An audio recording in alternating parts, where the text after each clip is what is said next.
Welcome to Kinky Knots Cafe's Proactive is the Way.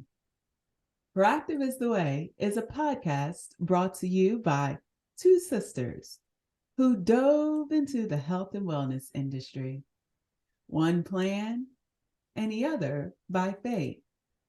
We have joined forces to bring to you authentic conversations about our personal experiences as it relates to managing our health, working within the industry, and taking our combined knowledge to share with you some pearls of wisdom that you can take with you to live the best version of you. Over the next year, we will host 2 episodes a month. And each month, we will focus on a topic that is designed to increase an awareness of tools and resources to enhance an aspect of your mind, body, and spirit. This week, we are continuing our discussions on being all in our feelings as we share our thoughts on Emotional Intelligence 2.0 by Travis Bradberry and Jean Greaves. So, Tiffany, it's been a while since we connected, right? Yeah, because we've just been connecting kind of just I guess. Yeah. So how's things been going in sunny LA? Is it sunny? I'm hoping LA is experiencing some very weird weather. Like right now it's cold. Like it's still cold. Really? Mm-hmm. Yeah, it's still cold. And so it was a lot of rain for a couple of weeks. Where my contract is, it's still snowing in the mountains, and then what? but it's always snowing in the mountain. Aren't the mountaintops always covered in snow? Not always. Not always? Oh, okay. When it starts to warm up. So basically I was saying all that to say that it's not warming up just yet. Like the mornings are still very cool. Okay. And normally like the weather would have turned by now. Okay. Okay. Yeah. All right. Because how is Ohio? Yeah, it's Ohio. Bipolar. I don't know what to call her. Bipolar something. 1 minute is 73, the next day is 52, next day is raining. A day after you got tornado sirens going. I'm like, what is going on? Ohio need to get herself together. Bipolar. The weather. See, I could deal with Ohio from. She got anxiety. Yeah, I'm telling you, she all over the place. I could deal with Ohio from May until October. Oh, okay. Yeah, and then I'm done. I'm so done, like ready to go. I need to be like those retirees, they stick around for like 6 months of the year and then they head to Florida. Yeah, my neighbors. Speaking of retirees in Florida, Ohio's gonna go to no income tax. Oh, are they? They develop in like Florida. Mm-hmm. As in legislation like Florida. I don't care about paying taxes. I want to pay taxes because I want them to get a train over here so we can travel. You know what I'm saying? I know it would be nice about getting a high-speed train for like ever. And I'm like, can y'all please go ahead and get that together? Well, out here they blocking Elon Musk from doing it. He said he could have Elon Musk is trying to do an underground, and you guys have just too much stuff going on, I think, to be doing an underground tunnel. Did you see it's gonna leave this area. It's not like it's gonna be on the fault line. Like if something happened, it's gonna have to happen very quickly. The train gonna be gone by the time it, crush anything as fast as the train is supposed to travel. I think it's more of a safety concern out there because I remember the first time when I was staying out there with you, and I was like, all the kids was like, "Oh my God!" I was sleeping. All the kids was like, oh. And I woke up and I was like, "What happened?" Yeah. And they were like, "An earthquake." I said, "No, not really." Yeah, It's because we would sleep in the hotel. I remember that earthquake, and the whole hotel was like, woo. No. And then we woke up and we was like, was that an earthquake? And then and then the elevator jammed. Girl, So it knocked the not the elevator one. off the whatever I'm not holds the the one. elevator. Wow. Yeah, I do actually remember that earthquake. The kids felt it. I didn't know that. Yes, they woke me up. I didn't feel it. I was knocked out. I woke up like, what happened? I wonder why. And you didn't feel it. That is hilarious. Oh my gosh, girl, I could sleep through anything. All right. So let's go ahead. Let's jump in here. It's good to have you back. As folks I had shared previously in our podcast, while I was rolling solo for a while, that we change things up a little bit while we go through our recovery mode and get our home back together, etc. So every 2 weeks we will do a review of the book, and then I should say 2 weeks we will do a review of the book, and then in the next 2 weeks Tiffany and I will get together to talk about our thoughts as it related to the book. So we'll keep that here going. So emotional intelligence 2.0. Tell me, because I know you had an opportunity to read it, on a scale of 1 to 5, with 5 as a must read and 1 as save your pocket change, how do you rate this book? Well, using some of the tenets from the book, where he educated on, from every experience, from every encounter, seek to learn, no matter who or what it is. I would say a 5. Okay. I learned some things, but some things I already knew about myself, because I was really, a lot of the information that we are collecting, I focus on the on self-improvement. So I take it serious, and I take it to, to that next level. So I want to see the light at the end of the tunnel. So I So think this you implemented. So a lot of what he's, if I can sum up kind of what you just said, a lot of what he's shared, we've seen quite a bit of it before. Right. We're living it, or we're living it right now, and we're taking pieces of what he has shared and applying it within our lives. I believe we were groomed that way, though, from childhood. True, because daddy was from what daddy, yes, into self-improvement, and where there's a will, there's an a way, or an A. Yes, where there's a will, there's an A. You're right. We had all those tapes. Yeah, and still down there. Right. Dianetics. He has all those books. Dianetics, yes. Ron L. Hubbard. He introduced us to Ron L. Hubbard way back before this whole Scientology thing we learned about. So self-improvement is very important to me, because I think that if we're going to make a profound impact as as human beings, that's important, to know how you are actually impacting others. If you have poor emotional intelligence, or just a lower IQ, emotional IQ or EQ. Oh yeah, EQ. Sorry. Then you will your impact is not going to be as profound or as meaningful or anything. Right.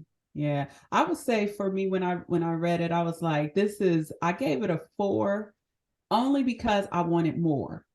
I was like reading it and I was like, man, it's leaving my throat a little dry. But I will say they actually do give you more, but it's going to cost you. Right. You want to upgrade? Okay. Do you want to upgrade? But you know what? Okay, so I listened to the books. Mm-hmm. And what was throwing me was him doing the different voices. I was like, now wait a minute. Y'all couldn't interview somebody. He was okay, so like they do the they had like the four, yeah. I didn't like that. I was like, why were they doing? Why was he doing a woman's voice? When we shifted this podcast, and I was like, I don't see how people do podcasts solo. Honestly, because you sit there and you literally feel weird interviewing yourself. Like I was like, I'm not doing this. And I had to change the whole scope of it because I had did something very similar where I was like, so James, and I was thinking to myself, why are you doing that, girl? You sound crazy. Well, it just sounded too, to take a topic like emotional intelligence, and then to do that, it sounded too playful for me. Like it took the seriousness of the tone. I didn't listen to it. I want to go listen to it. I bought it. I did buy the audio. And maybe those were different voices. I don't know. It might be that they were different voices, but I don't think they were though. I think it was him, and he was a woman at one time, and then a man. And I was just like, now what is going on here? I was like, okay, all right. Oh my God. But I'm open. I mean, if that's now I'm about to go listen to it. Now I'm about to go listen to oh man, what part was that? When he starts telling the stories of, of the different women, what other people were saying about their managers and stuff. Yes. Okay. I'm gonna check it out. Reading that, you probably remember, but you don't know that he was doing the different voices. And I was just like, he could have just read that. Like Margaret, I can't remember one of the managers' names he said, but how people managers think that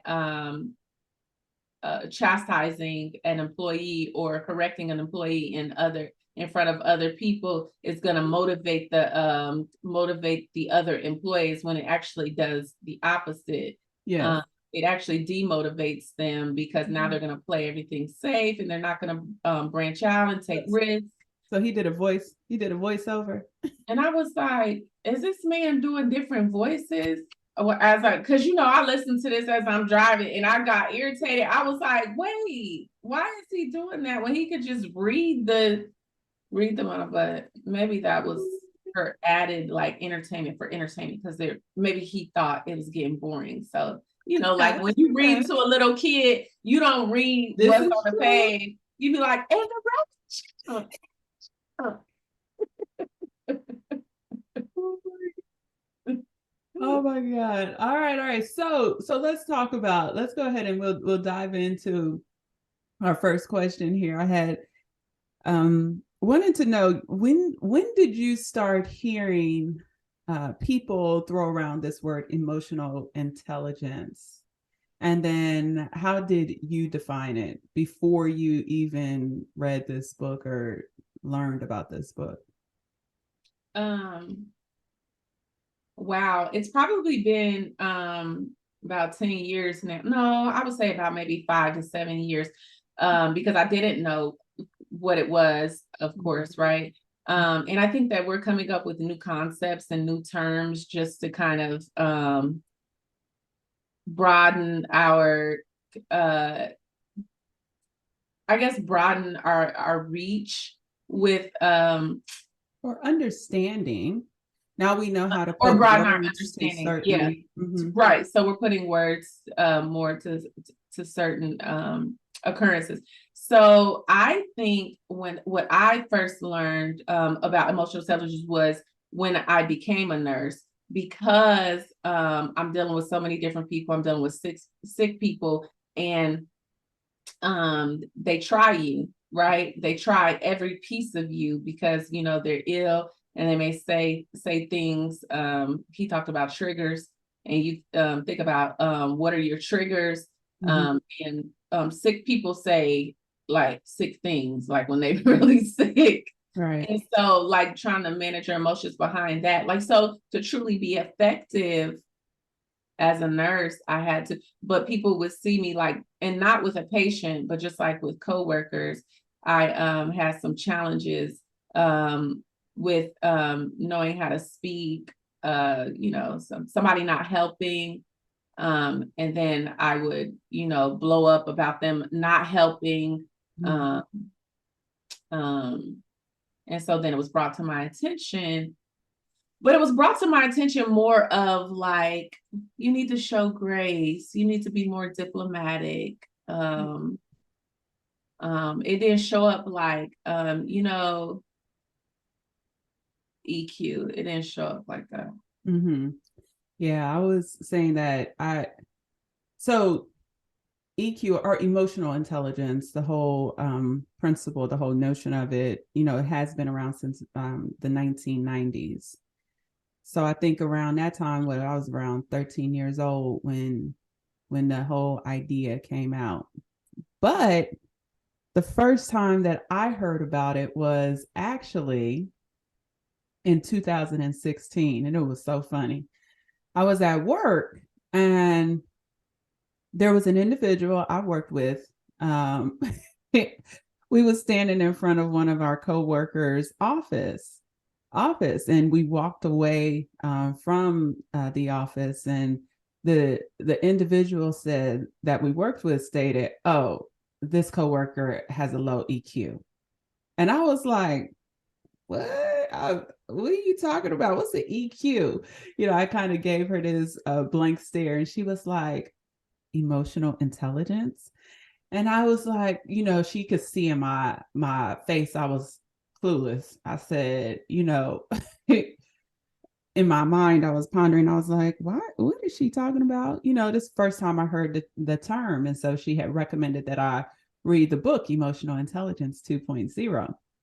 And so in 2019 I tried to pick this book up and I tried to read it, but I don't know if it was me, traveling back, having to live in Georgia. I don't know what was going on, but my whole mind was like in this stupor. I could not read this book or absorb the content. You know what I think? Oh, well, finish your point, and then I'm going to tell you what I think happens when that happens. Yeah, so like I was reading the first chapter, and I just remember getting angry. And I was like, why am I getting angry? And I really couldn't get past the first chapter. So I was like, well, let me jump around. Let me jump to another chapter. And then I couldn't get past that chapter. I was like, okay, oh my goodness, I couldn't get past any chapter. And it's funny, that so now in 2023, I finally, I don't know, I'm in a better place, I think. And so I finally got it and was able to truly absorb it. What were you going to share? I was just going to share that I think that our ability to understand certain information comes from growth and maturity and and dimensions. So I think it's I think we enter different dimensions over time.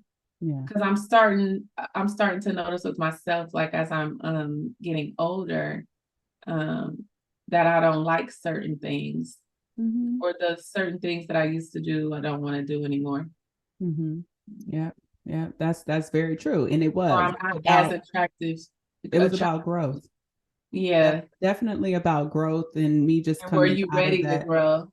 Yep, where I was ready to grow, and and open and receptive to different concept, different information. It almost makes me think how you were just sharing with me, while you're pursuing your doctoral, how you're in an environment where folks are not receptive to different concepts, ideas, etc., and get offended by it.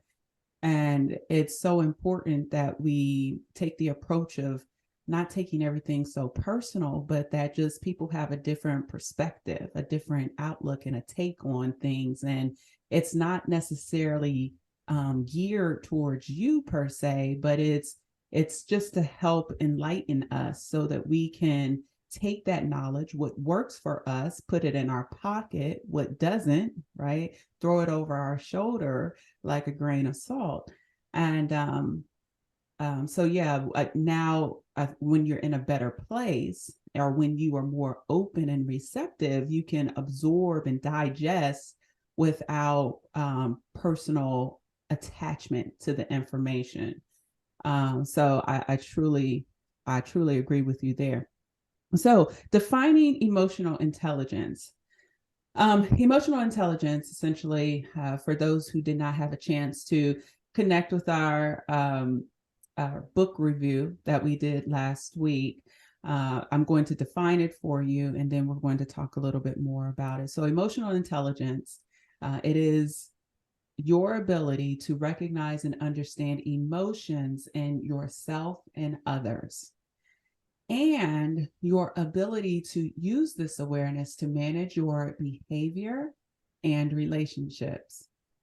And one thing that as I was reviewing this book, and I'm on Facebook a lot, as you know. I love going on there because people have such great information that they're sharing. There's this guy, his name is Paulwin, and he does book reviews as well. And so he likes to summarize the books, and he actually had did it on the first book, Emotional Intelligence 2.0, that originated from the original author.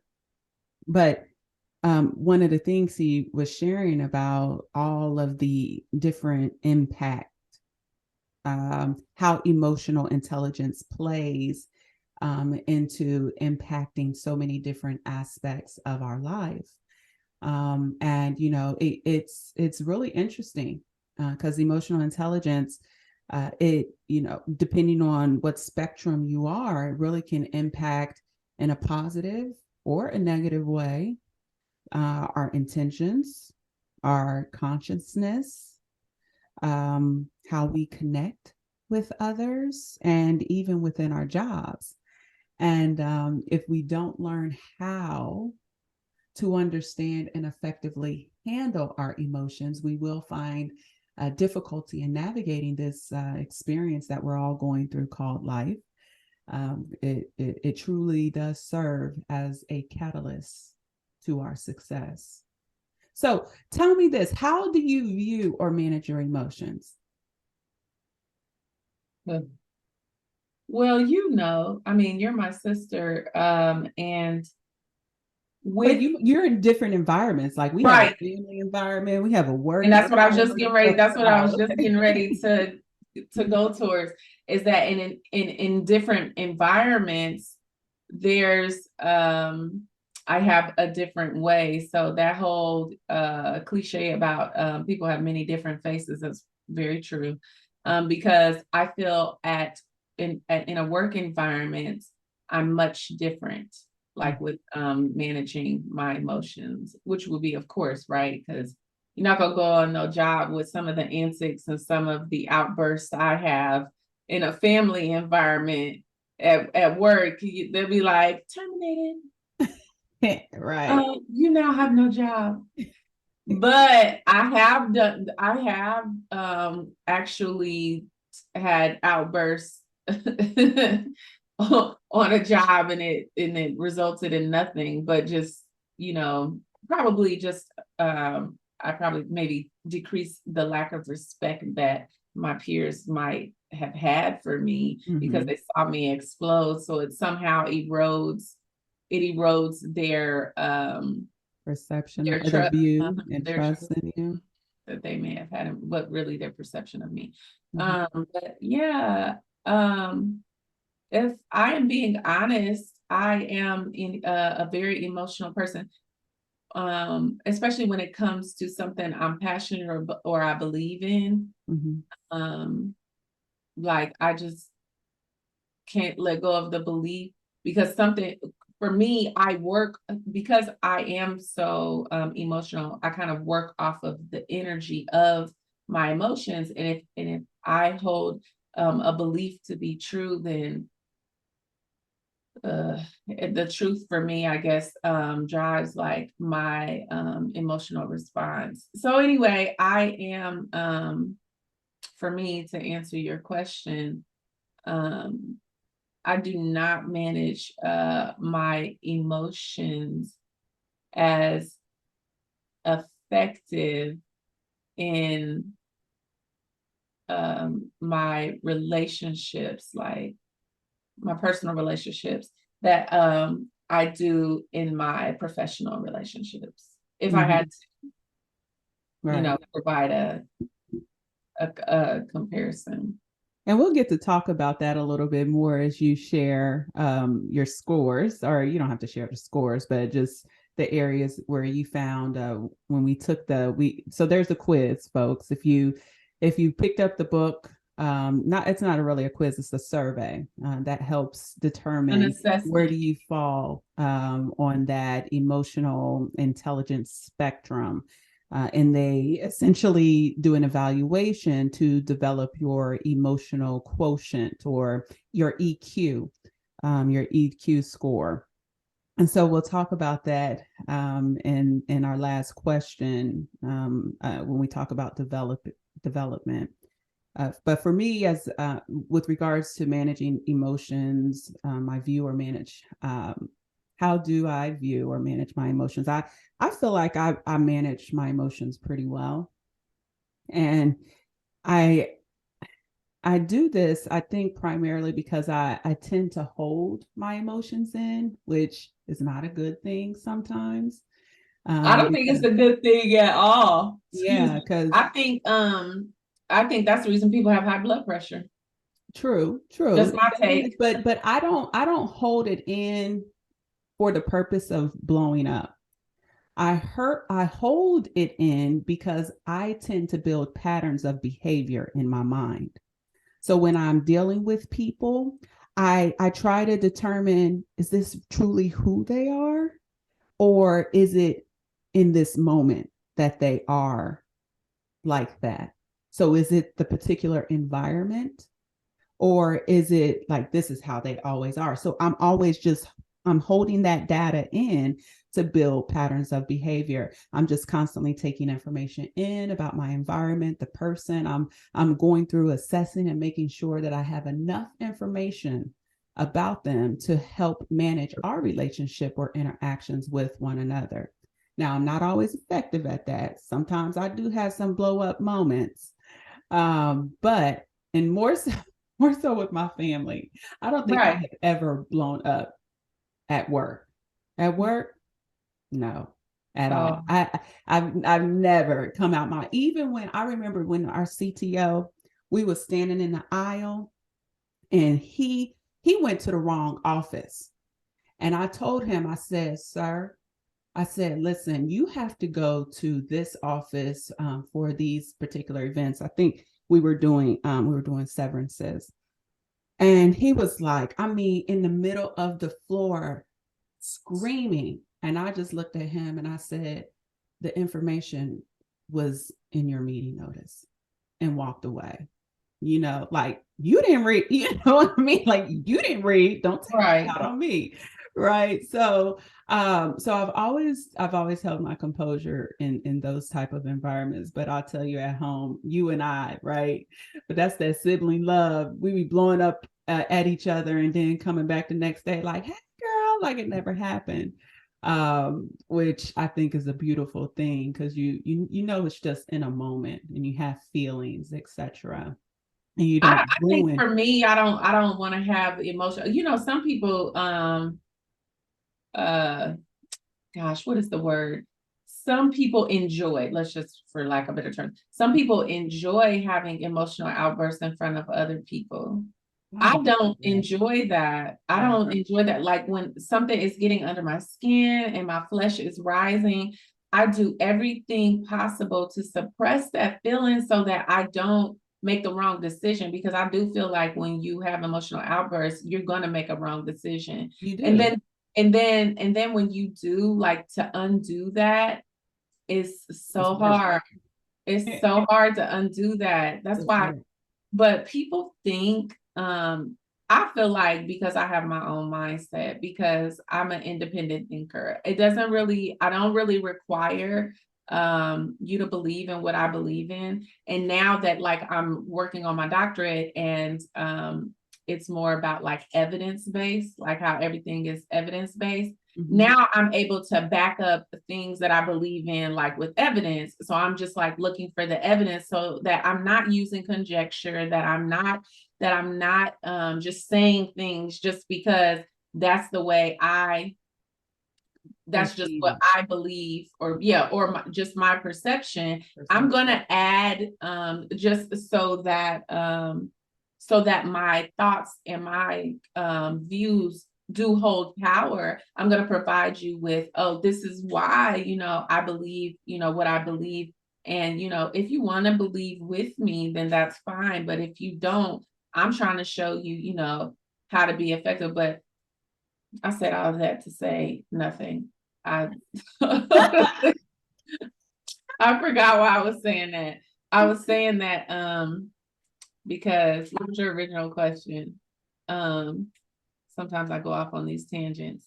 Well, I was beyond the question, but we were talking about how do you view or manage your emotions.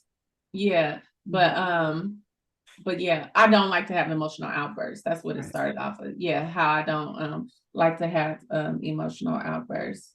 But people think I do because I'm opinionated and and I have these like strong views or whatever. And I'm really passionate. That's more about delivery. Delivery and tone. Delivery and tone. Yeah. I don't think you should have to adjust.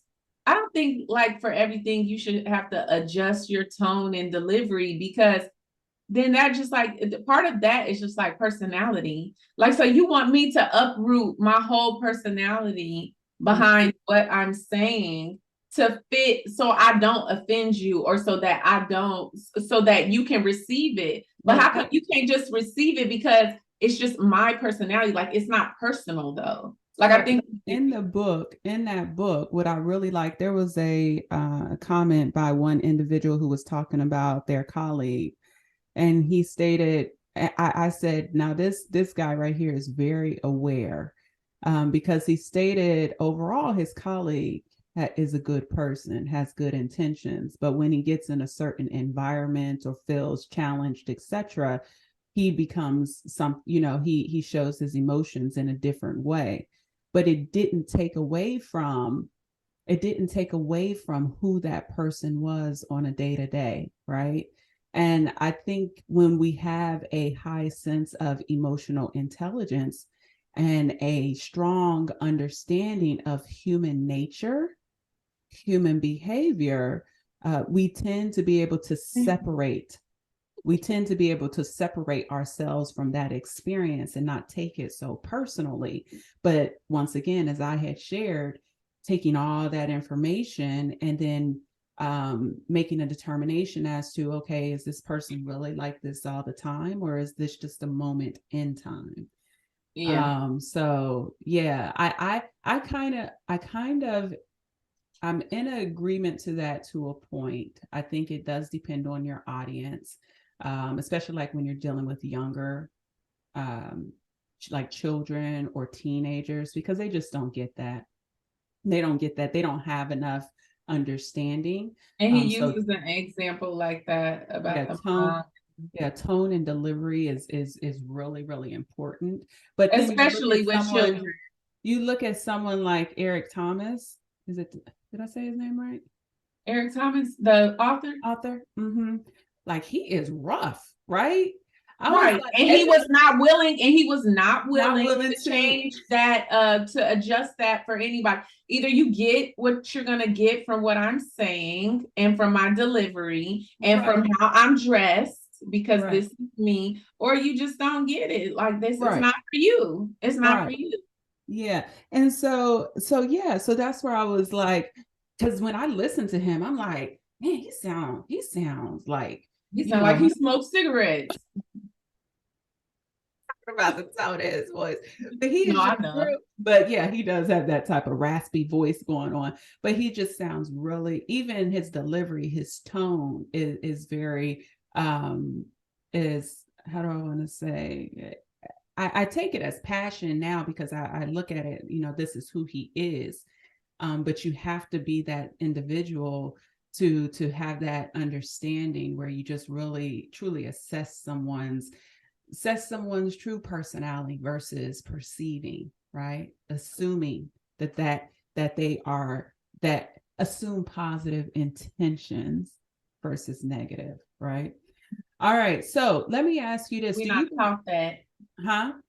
We're not taught that. No, we're not. You know, I have a boss who actually taught me that, and I loved him for that. I ain't gonna say your name. I know you watching, but I love when he taught me that. He looked at me one day, and I don't even know what we were talking about, but he said, "Toya, I want you to always assume positive intention."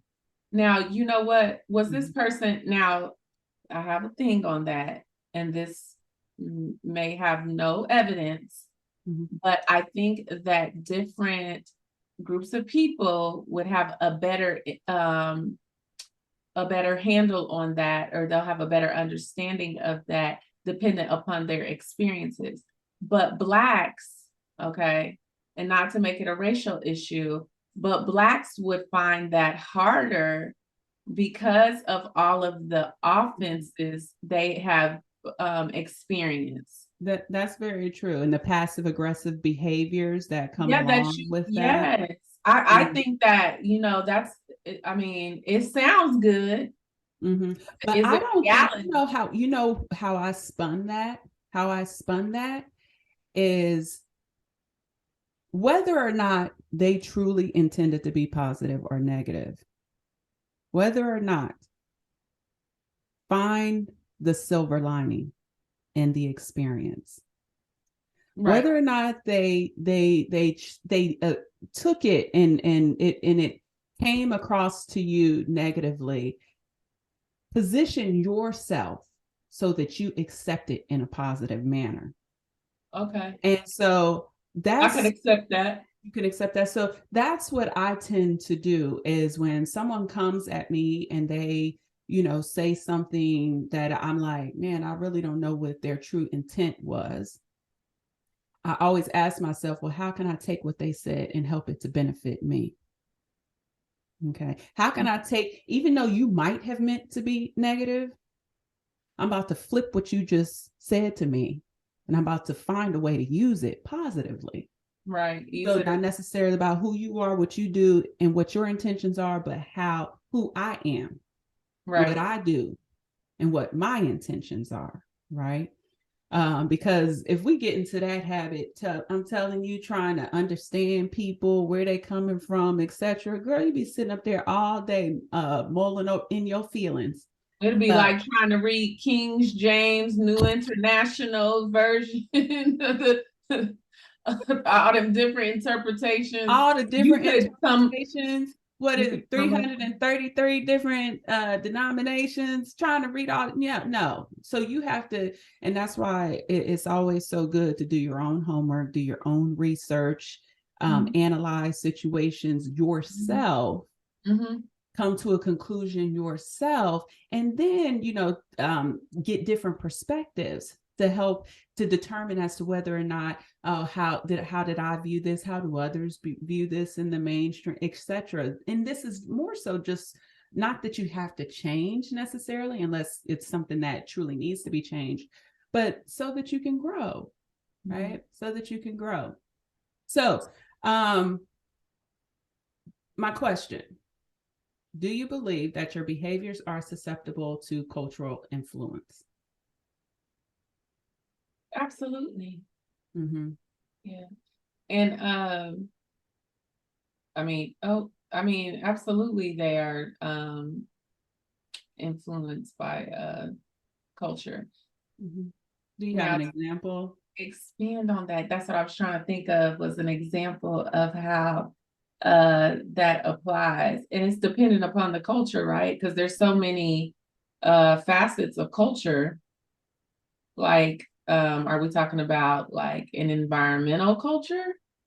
Or are we talking about like ethnic culture, like my culture, what I was brought up? I'll say ethnic culture.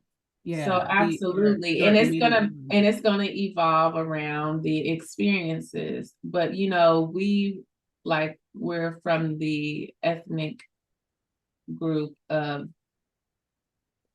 we're from Black culture, but most of our experience were from European culture.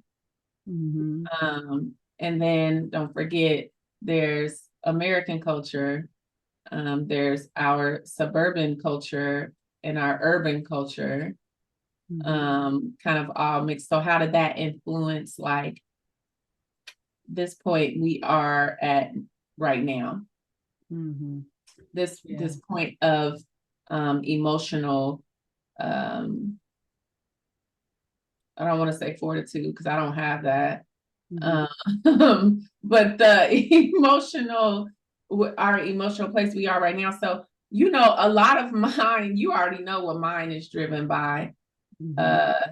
So if I had to say, it was all those negative experiences I had with, you know, non-Blacks. Growing up in the school system. That made me have this charged energy. And then when I tried to get rid of it, and I think he speaks to this too, like, because of like what you learned, like that basically like, you're not going to unlearn that. Like it's going to always be, have some sort of influence or just, be a part of your, DNA in some kind of way, your emotional DNA.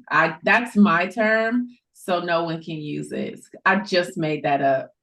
So it's already DNA. You gonna take a turn. That's mine. It is. He got, no. But no, because in some parts of the book, I was like, oh, they thought they really did a thing there, so talk about the breathing. I'm like, the Indians came up with that with mindfulness and meditation alone, like centuries ago. And y'all telling us to breathe now. Like, calling it count to 10. No, you stole that.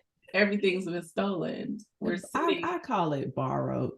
We all have borrowed. Sitting in a stolen land. But anyway, so I don't want to go too far. But see, there's my emotions, right? And how what I was brought up in and how what has influenced my thought pattern, what has influenced again my emotional DNA has been those experiences I had.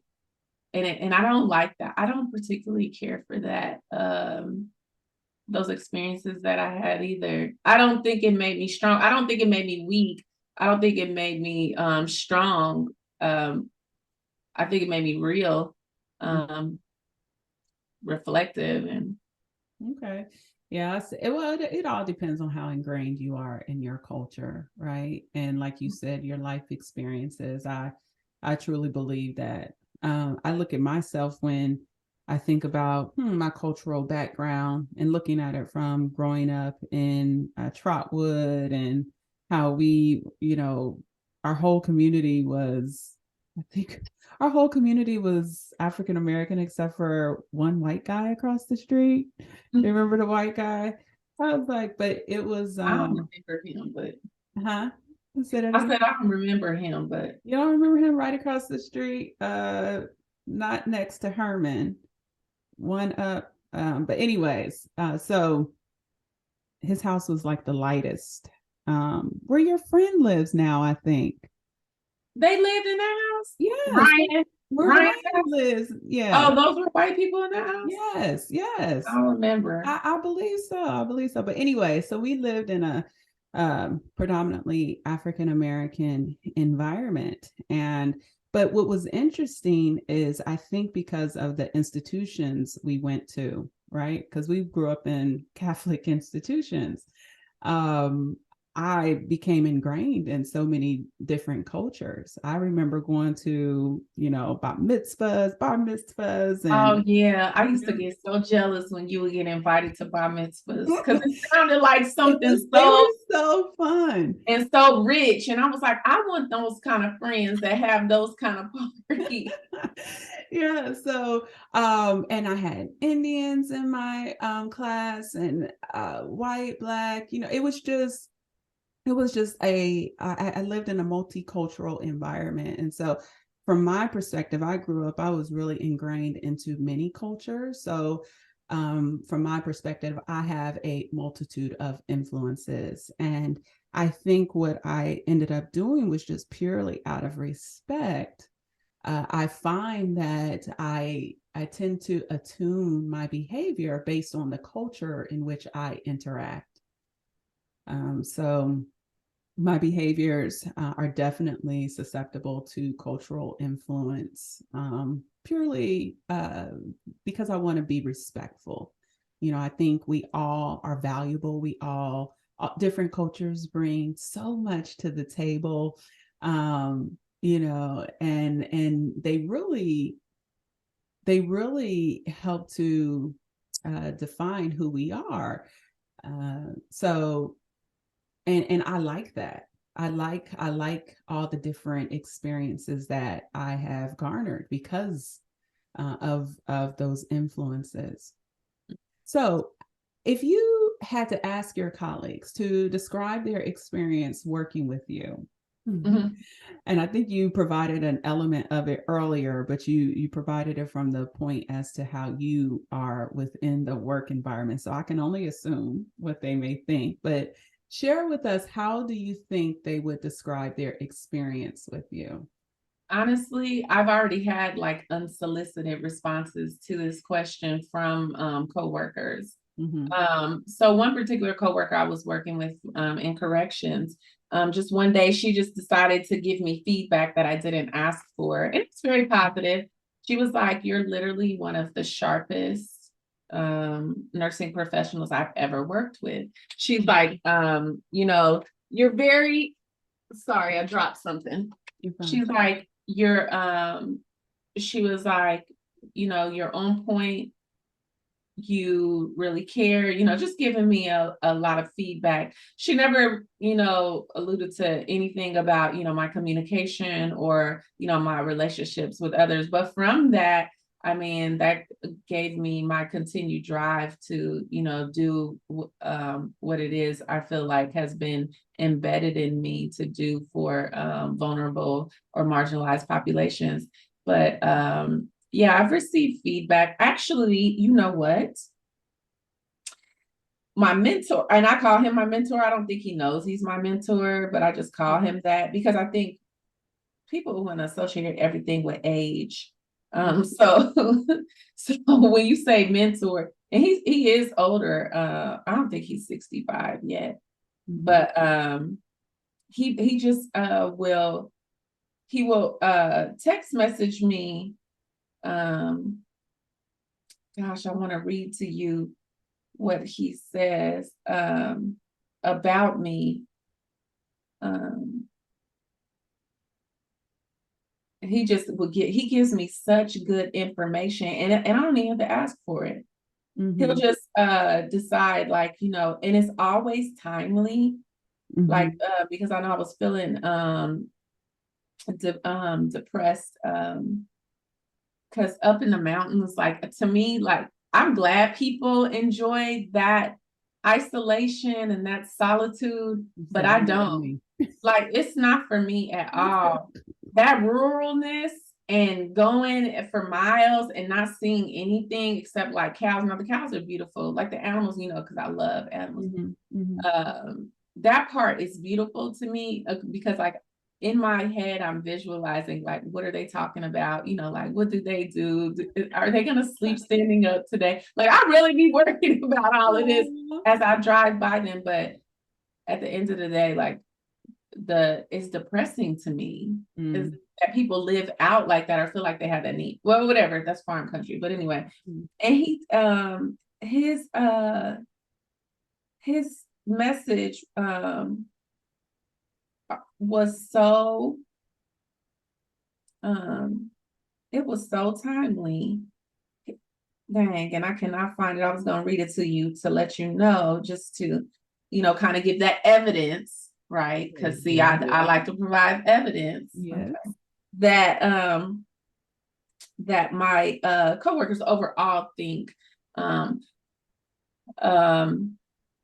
I'm pleasant to work with. They enjoy working with me. They like to work with me because I'm a great support. I'm a great resource. I'm solid. And that's what I get from them. However, what they will tell you is that you cross me, I'm a totally different person. Right. And that's not good, because Right. then that, that does more than all the work that you put in. Damage, yes. It And then will ruin supportive and relationships. resourceful, people will that will undo all of that. Yep. In like a blink of the eye, the instant you show your hand. Mm-hmm.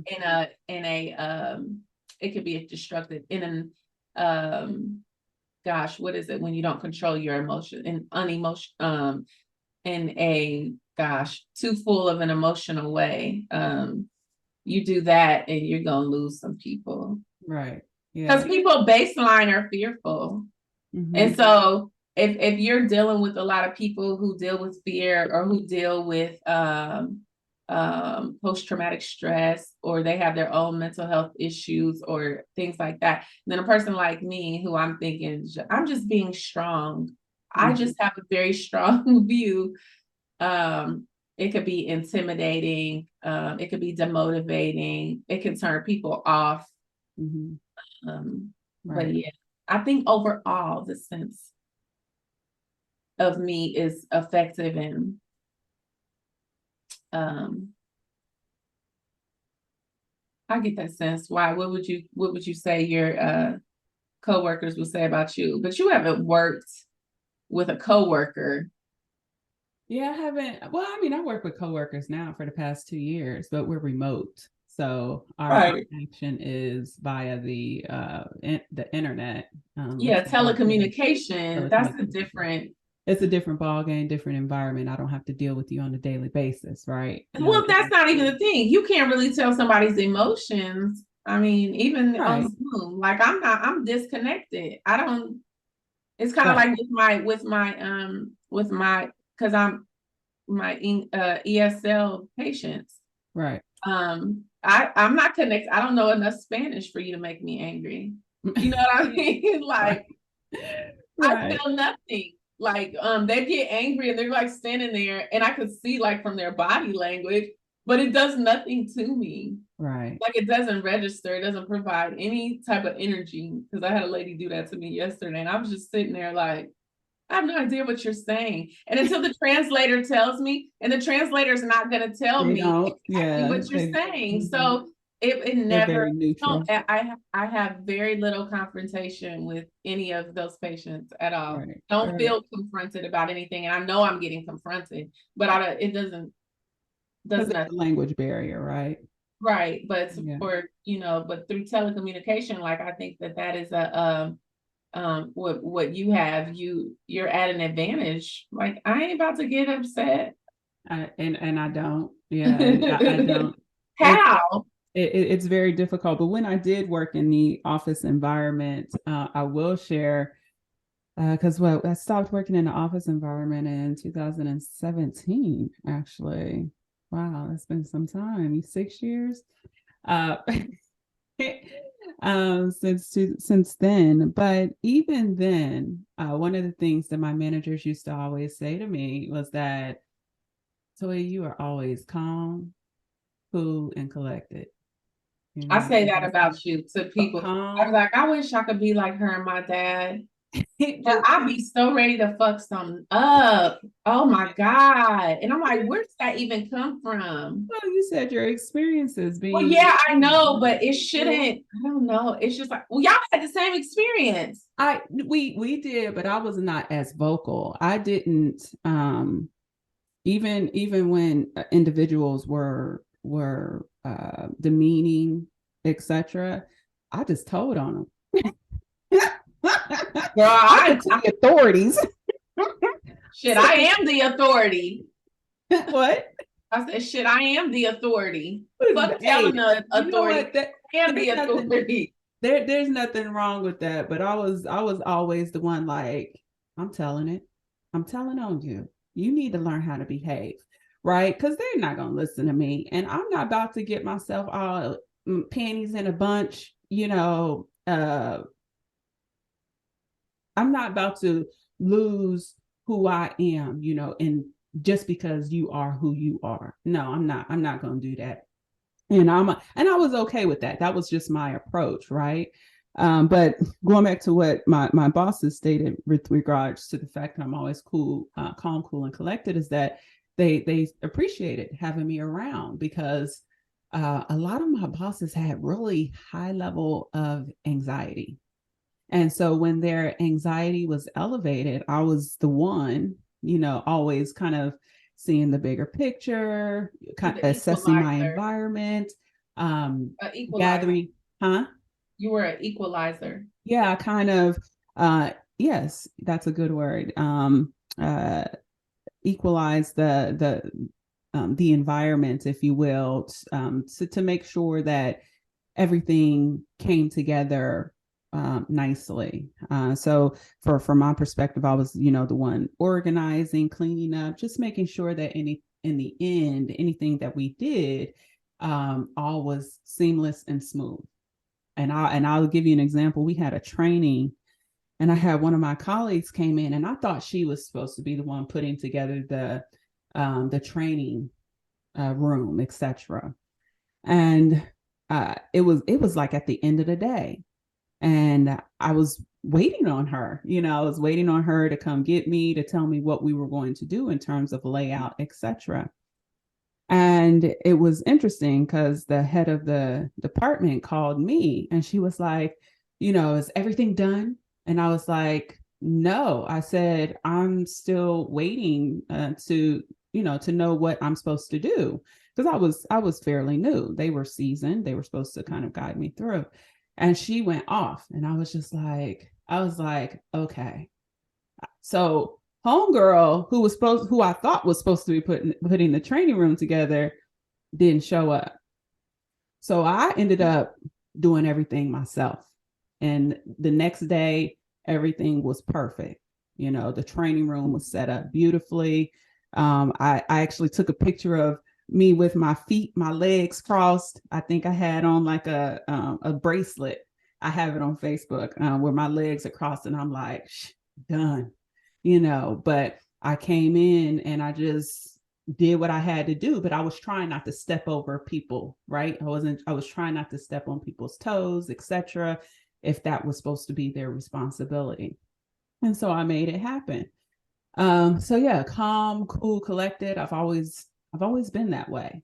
And so and even I was kind of shocked, and we'll get into our EQ scores when I actually, the part about self-management was lower than all my other scores. But we'll get to talk about that a little bit. So last week, I did share the 4 parts of emotional intelligence model that helps us to develop our EQ scores. And that emotional intelligence model is based on the connection between what you see and what you do with yourself and others. And so it was broken down into personal competence and social competence. And underneath personal competence fell self-awareness, what I see. Self-awareness essentially was your ability to accurately perceive your emotions and stay aware of them as they happen. This includes keeping on top of how you tend to respond to specific situations and certain people. Self-management, and this is the area where I need further development. I ranked high, but I need further development. This is all about what I do. And this is your ability to use your awareness of your emotions to stay flexible and positively direct your behavior. So this means managing your emotional reactions to all situations and people. Under the umbrella of social competence, there was social awareness, what I see. And social awareness is essentially your ability to accurately pick up on emotions in other people and get what is really going on. This often means understanding what other people are thinking and feeling, even if you don't feel the same way. And then, of course, relationship management, what I do. your ability to use awareness of your emotions and the emotions of others to manage interactions successfully, letting emotional awareness guide clear communication and effective handling of conflict. So, when you took the test, how did you rate in terms of, and I just want to know with regards to this particular area, just your overall score, and which one did you score the least? The least I scored was in relationship management, and then the highest score was in social awareness. Okay. Which will be compatible with like what I do on a daily basis. It's my job to it is my job to, as far as social awareness goes, to accurately pick up on emotions in other people and get what is really going on. That's part of my job. That's what I do all day long. I'm assessing that. Mm-hmm. Like I'm assessing the way a person asks a question. Right. For example, a patient came in and said, I need to get a pap smear. Mm-hmm. Nobody makes that statement because most women don't enjoy pap smears, right? Mm-hmm. So I then have to be aware and know, like, oh, wait, what is this patient really asking? They want an STD screen. They think a pap smear detects STD. Right. It detects HPV for cervical cancer, but we're not going to use the most expensive test to get to the value you're trying to get to. So I'm going to be able to pick up, be aware, so I have to know, so I scored the highest in that, and that's accurate. I scored the lowest in relationship management, and that would be accurate as well, because my ability to use awareness of my emotions and the emotions of others to manage interactions successfully is impaired. Mm-hmm. I'm aware of my emotions, but then it's like a lot of times, and I think this may come from low self-esteem or other experiences that I have had that have influenced this about myself. But I override a lot of things. I'll start off with good intentions, mm-hmm. and then I fuck it up every time. When me and you got into it, I said, I am not about to be arguing, because my whole thing is I don't want to be arguing in front of the kids anymore, because I don't want them to develop this like hostile impression, or every time auntie comes home, all she does is scream about what is going on around the house or whatever. Just, I don't want to be that person. I honest to God do not want to be that person.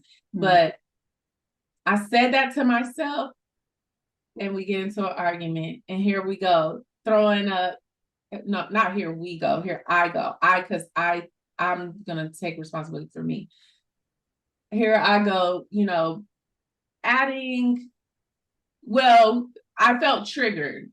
Let me just say that. Not making any excuses. I felt triggered by the statement. So I felt, and I didn't have to, because I had already told myself, even though if the conversation became offensive, that I was not going to respond with, past occurrences or try to bring up things to be just as equally as disturbed as I felt. Right. And I did anyway. And I just like kicked myself, because I think I had come off of a week of actually consistent meditation. Mm-hmm. So I was just like, I just basically uprooted all of that I have been training myself, all of it, and it made me like super sad. So here I am depressed again, because I'm just like, I did all of that. I worked so hard, and then I let all of that go. And it's just like, where does that even come from? Like, I think if I could, and it comes from not being able to control, because I think he talks about that in the book too. Mm-hmm. Mm-hmm. And maybe I don't think it arises for fear for me, because that was kind of patterned or repetitive in his in and emotional intelligence 2.0. Well, I think also you have to you also have OCD, right? Oh, that's what somebody else said, but I don't know that I have OCD because yes, you do. But and it's fine. And that's why I don't, I might blow up with you and at you, but I'm like, this is kind of her behavior. This is where I'm not like that at all. Right. I was like, I'm just not that. I'm not that involved in, making sure. I mean, things in my purview are orderly, etc. But for the most part, you couldn't never classify me as that. But I think you have to also be aware of, just your natural tendencies, what you, your standards, right, that you have, that you've developed. And anytime those standards are challenged or not followed, etc., you become very passionate about it. And so, once again, that's about me understanding your behavior, because I think after the whole ordeal, you called the next day and it's like it never happened, right? It's almost like I'm autistic or something. I was just like, how why high functioning folks. High functioning. She's high functioning. Hey, Elon Musk is autistic. Quiet as kept. I think he is. No, he is. No, he is for real. Yeah, no. He is. I wouldn't say that about the man if he wasn't. He is. Oh, I was like, no. He made a $54 billion mistake, and he just found out that Twitter was only worth $20 billion. And that's why now he's trying to sell the blue check mark for $7 again, when he took it up to $11.99. Asshole. That's what you get. That's why I'm glad it's only worth $20 billion. Okay, thank you. Oh my God. Oh my God. All right. So okay. So for me, when I took the test, how did I rank? My highest at a 91 was self-awareness. Yeah. You had to sneak that 91 in there. I just had to throw it. Nobody want to hear after that. I am highly self-aware.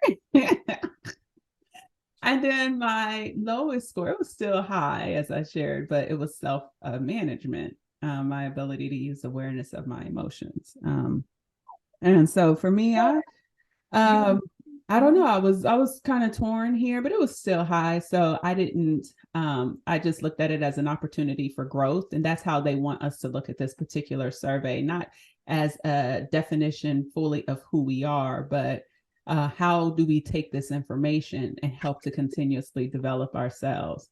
And so in the area that you possess the greatest opportunity for development, what techniques did the author share that resonated with you?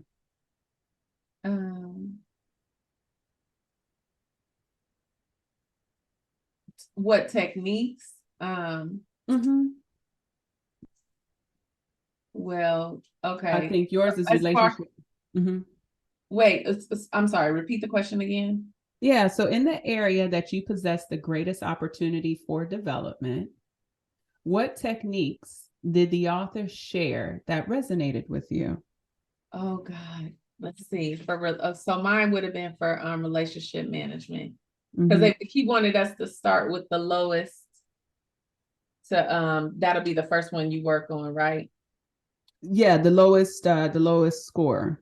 And I think for was that part of the 17 strategies, or which strategies? No, it's under relationship management, and under relationship management, yes, they had 17 different strategies that you could do, like be open and be curious, enhance your natural communication style, avoid giving mixed signals, remember the little things that pack a punch, take feedback well, build trust, have an open door policy, only get mad on purpose, don't avoid the inevitable, acknowledge the other person's feeling, compliment the person's emotions or situation.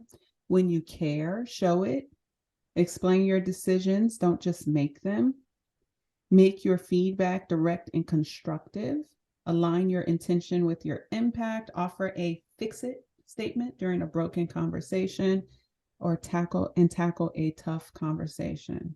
I like that. Now see, because I like a challenge, I'm going to tackle the tough conversation.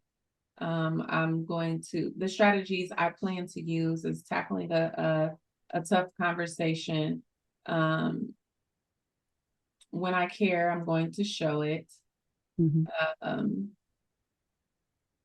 And are these areas you feel like you do well in already, or areas where you feel like you need to develop yourself more? I think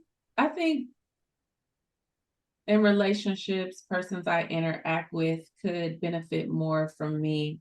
When I care, showing it.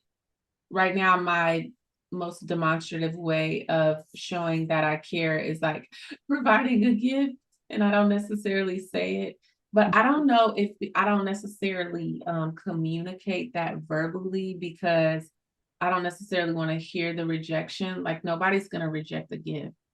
Mm-hmm. No, they will not. So I think like I don't know if like subliminally I have that thought, and that's the reason why I Mm-hmm. just don't say anything. Because maybe if they don't say it back, maybe that's a form of rejection for me. I haven't evaluated that yet. Okay. But out of those 17, I probably need to work on all 17. Let's just put it that way. Some Also, element of them, right? yeah, some of them hold more strength or higher, they're lower on the list, and the other ones that I really need to work on are higher on the list. But Mm-hmm. yeah. Yeah, I said for myself, because self-management was my lower score, that and I started actually doing this, and even if I'm a day late, I'm like, I'm just going to do it, make my goals public. Oh yes, I'm I like always that. very secretive. I don't say what I'm going to do until it's done. um and so, but I said, okay, I'm just going to announce and try and get as close as I possibly can to the date. The other one I am working on, and I've been actually working on this. I was not working on it, but I noticed that I was doing this when I lived in New York, and my roommate pissed me off so bad. I mean, she Oh, I just, wonder whatever happened to her. girl, I mean, I mulled over Her that baby was girl so for cute. beautiful, beautiful, beautiful baby. We had a nice relationship until I got married. It was very bizarre. And I later found out that she actually liked my husband, or my ex-husband. Yeah, that's another story for another day. But anyways, so why she was acting like that, I was like, really? Is that really what happened? But anyway, so, but I realized, because we had such a good relationship and that relationship fell, I mulled over our relationship for like an entire year. I was so angry, so disappointed in her, because I really felt like we were supporting each other as single moms, right? We were two Right. single moms, both had our daughters. We were taking care of It was a each good other. It was a situation. very good situation. And when I got married, or announced that I was getting married, she went south. She went into a whole Jealous, nother, I don't know. envy. Uh, it had to have been, because I was like, I don't even know why she would behave like that, and I was moving out, and she was like trying to kick me out. But anyway, so that whole entire year, I I just I had so much negative self-talk going in my head, Oh, and it that impacted me for like a whole year. And then I realized I started doing that more. Anytime something really bad happened, I would just have this negative self-talk that just goes through my mind. But like I said, what do? I internalize my emotions. I'm always trying to, take my time with myself, give myself some grace while I try and get over the moment. And so taking control of self-talk was one. Another one is accept that change is around the corner. So just understanding that In every given situation, as Maya Angelou whispers in my ear, this too shall pass. I Change. say that to myself a lot, Don't actually. don't you say I said. That woman is brilliant, because I'm so happy she brought that to the forefront. That truly helps me in every given situation. When I think of powerful people like that come up with those kind of things, I think of all that they had to go through to come up with that. Like, she went through a lot, like like a struggle. Her, Oprah, people that are successful in And they self. have so much knowledge to give to help the next generation, right? To help the next generation get through life circumstances. But I any situation that I'm in, I go with the flow, and I understand that it's a moment in time, and try to work my best and accept that change is coming. It's right around the corner. And of course, you have to put effort towards it, right? That's what I just said in my head. Yeah, that you have to put. You can't just. The effort has to be happen, but right. You have to be taking steps towards making that happen. I have a sibling that thinks things are just going to happen. Oh. Which sibling is that? Will remain nameless. Just the shit is just. And then, of course, the last one is breathe. I think when we have that opportunity to just take time for self. They should teach this kind of stuff in school. That these should be starting. Social, emotional, and ethical learning, C learning, where they're starting to help children better understand how to leverage their emotions more effectively.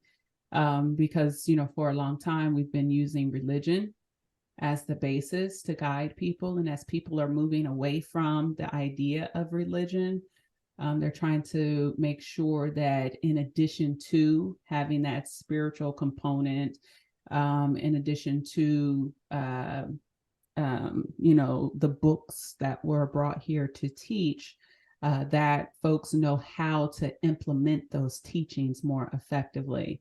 And so we see that through C learning, that is social, emotional, and ethical learning, that program that has been launched all across the world, actually.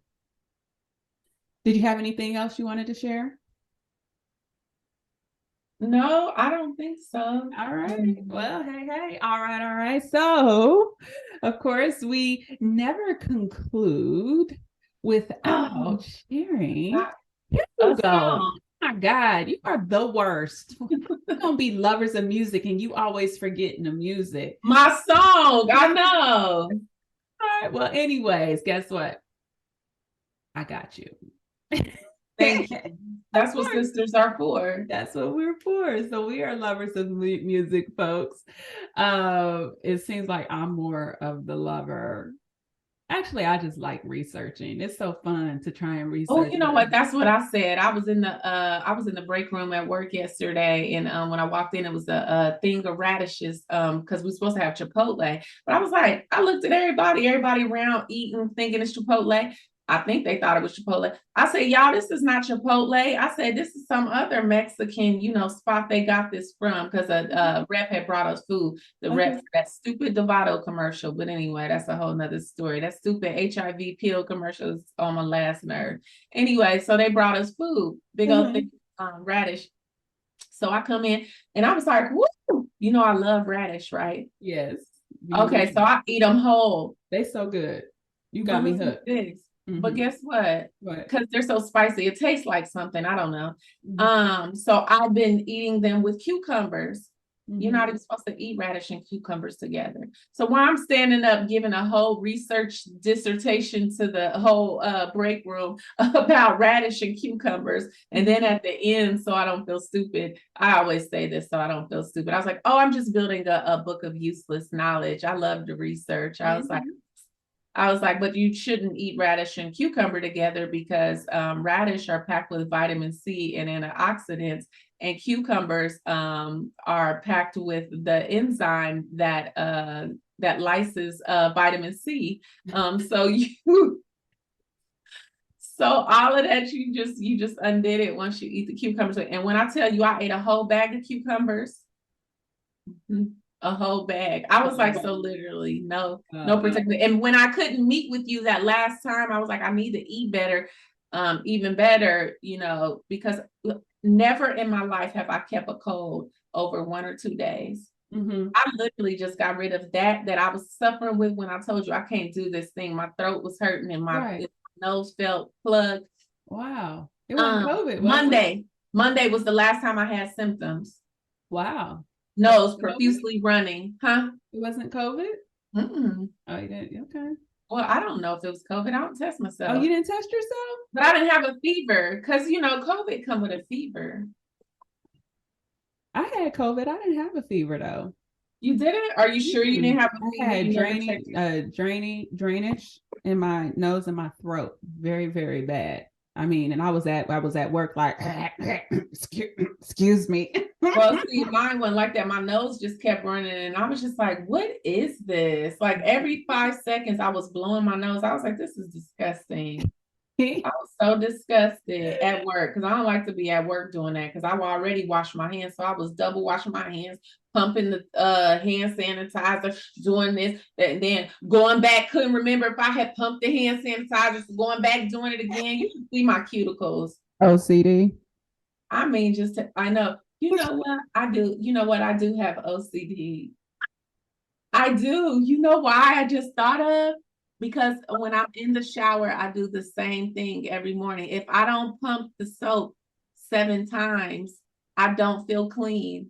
And if I don't wash with 3 different soaps, I don't feel clean. So I have to wash with the bar soap, the Neutrogena, and then the smell, and then a different smell good. So it might be OCD because I do it every single time. And if I miss a step, like I'm the one that will get back in the shower just to make sure. I told you. That's stupid.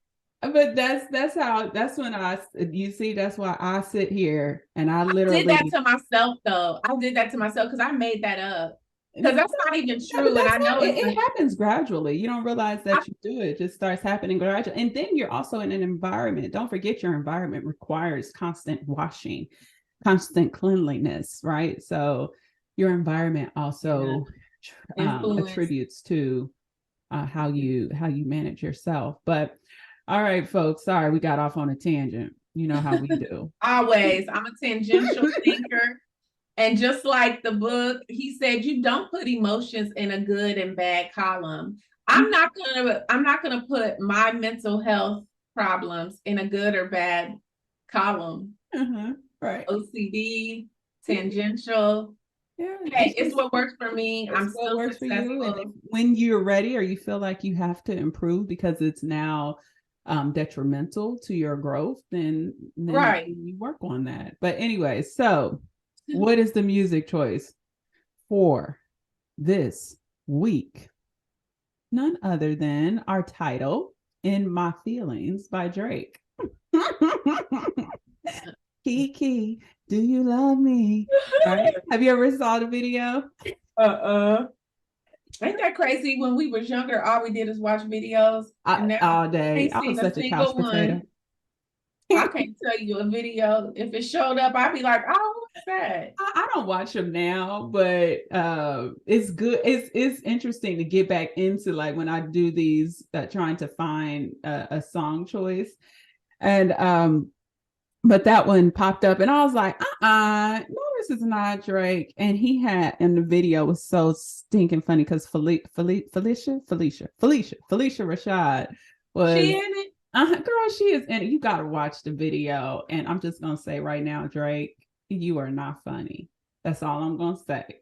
Drake, you are so not funny. But it was funny because he was coming over to Felicia Rashad's house trying to talk to her daughter.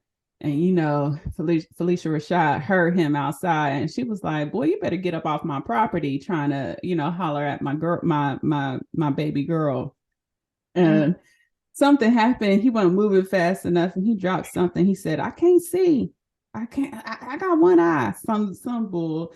And I was like, he is so not funny. I hate him. But my favorite part, and it ain't got nothing to do, folks, with our that whole Talking about so Kiki, and Kiki like 5 different girls.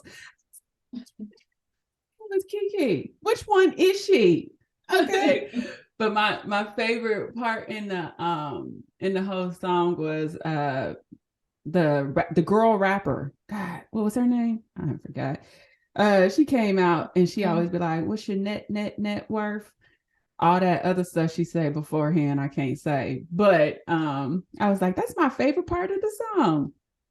Oh yeah, bleep out my curse words. Yeah, I know. It's like bleep, bleep. No, it was like 4 lines of ratchetness. And then that line came in, and I was like, okay, I can say that one, and I could do that one.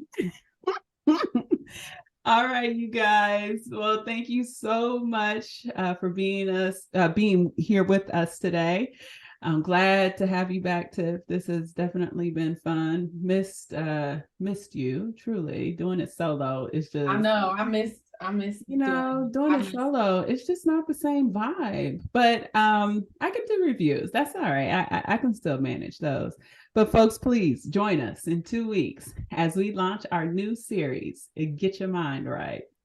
Our next author shares that our success in business and in life depends on how we think. However, thinking effectively can be complex, as the main difficulty of thinking is confusion. We try to do too much at once.